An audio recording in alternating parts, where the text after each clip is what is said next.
Alright, today I'm going to give you guys a detailed look at this Sideshow figure, and it is Wolverine. It's their 1/6 scale line figure, and don't mind the bottom here. It's okay. I'm just using this 3/8 box as 3/0 Titanfall box as a table for now to do this review. So here it is. There's the box and the figure. Alright, so here we have the figure outside of packaging and all the accessories. So let's go over the accessories first. We have a pair of articulated arms here with a working elbow joint. And then here's a pair of sculpted arms, which is permanently in the bend position. And then we have the Logan head sculpt, which is awesome looking. And then a pair of hands, a pair of gesture hands, and then a pair of gripping hands. And then comes with a pair of wrist pegs, and then a pair of Wolverine claw hands, and then what is that? A mask, which has been pulled down, which you can attach to the back side of him. And he comes with the mask head. And here's the other hand and the gripping hand. He doesn't come with a sword. In the exclusive version, he comes with a sword, which is red, but mine is actually silver. And this, if you have this figure, if you have a particular Wolverine from Hot Toys, then you know where this sword came from. It is from the what is that Wolverine movie? The one where he's in his funeral outfit, and he also comes with this sword, which is made out of metal. And I decided to give it to him instead of getting the exclusive version, because if I were to buy the exclusive version, it would have cost me a lot more than what this guy cost me. So I ended up picking this guy up, minus the exclusive sword, which I don't really care about because I have this one to double as, so no big deal, no big loss. And there's the base. And I have to say, this is a really, really impressive figure. And so let's get a closer look at this Wolverine figure. Paint job on it is good, a lot nicer than some of the other Sideshow stuff. And this outfit is nice. It has that suede-like material on it, on the brown side, and then on the tan color is just your cotton fabric. And there's a leather-like material for a belt, but it's not made out of leather. And yeah, the rest of them, a very somewhat tight-fitting outfit, which is nice on the Wolverine character. And one thing that I didn't like was the back here. There's a little hump because of the zipper they used, or whatever they used to sew this piece together. It just wasn't done perfectly. So if you remove this, this piece is this strip down here is held on with Velcro. So you could remove that and then lift up, and once you lift this up, you'll see there's a zipper back here, and you could actually remove this whole outfit. And this back of him, really good looking Wolverine. I must say, usually I am not a fan of those their head sculpts. Like for Batman, Superman, even Green Lantern, they all have kind of weird looking head sculpts.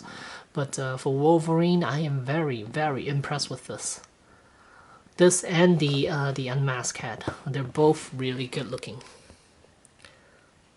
Here's the unmasked head. Also nice. And here I got him with the other head on. And to remove the arms, very easy. You can see they're right here. There's a peg here. There's a hole back here. And then you just need to pop the other arm on there. And there you go. Alright, here I got him in a somewhat of a crouching type of pose. And here, one thing that I want to talk to you guys about is that the shoulders here around the bicep section, the way they sculpted this, the arm, you can see how there's a little curve shape here. It fits the contour of the shoulder joint perfectly, so when you align this to the shoulder, basically you will not have any a rotation movement around the bicep section. So basically this arm, the only because there's no elbow joint as well, so the only articulation you have is the shoulder, which is a ball hinge joint, so you can rotate up and down every which way, but there's no bicep swivel for this. So it might look kind of awkward unless you pose it certain ways. Otherwise, yeah, those arms, these pre-bent arms, it's gonna look weird unless you do certain poses like something like this. Otherwise, he's gonna just be standing with bent elbows, which looks kind of weird. But here, it looks fine like this. And here I got him with the claws on him. You gotta be really careful with these claws because they're actually metal. But one thing you gotta watch out for is that this piece is it runs all the way down to the cap section right there. So that's all one piece. So if you aren't careful, you might run the risk of breaking these blades off. I've seen one review where someone put these claws on and one of them got bent. So I don't know how that's gonna work. I would be so concerned if I try to bend it back to the right shape, and then it'll just probably snap on me with these claws. So you gotta be really careful not to put any pressure on these claws when you're putting these hands on there. And then one thing I want to complain about, it's you can see there's a dot right there. There's a little indentation around the bicep section, which only happens to the articulated arms though, which is really annoying, and it happens on both arms too. And you can see there's a really huge indentation right there. I guess when they were removing this piece from the sprues, they probably ripped that whole thing off instead of cutting it properly. So you can see there's an indentation right there, and also on the other arm. But they aren't on the sculpted ones though. Sculpted ones are fine. And same with the bent elbow. That one's fine too. I'm sure you guys can't see it because it's out of focus, but you see this arm is fine. Bicep section is fine. It only happens to the articulated ones, which is a shame. And then here you can see there are pink marks on here. It is because of these gauntlets. You will have to remove the hand and then remove the gauntlet to replace these arms, and then put the gauntlet back on, and then put the hand on. And I noticed there's a lot of pink rubs all over the body as well too. I think it's the dye they use for this outfit, which rubs off onto the rubber. And, yeah, like you saw it in the arm here. It's all over the arm. And here's the hood. It is there's a piece of magnet back here, and all you need to do is place it on his back, and there you go.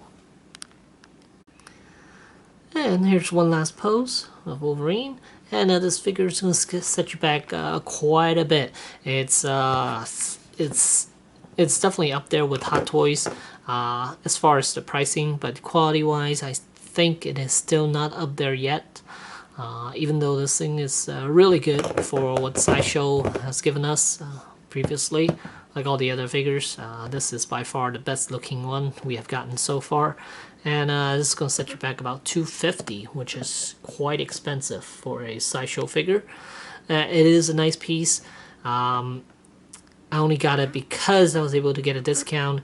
If I wasn't, then I probably wouldn't pick this up, but it is a very, very good looking Wolverine figure, which I'm happy to have in my collection. because I always wanted a a comic version of Wolverine to go with my Deadpool. So yeah. So there's Wolverine from Sideshow. Thanks for watching.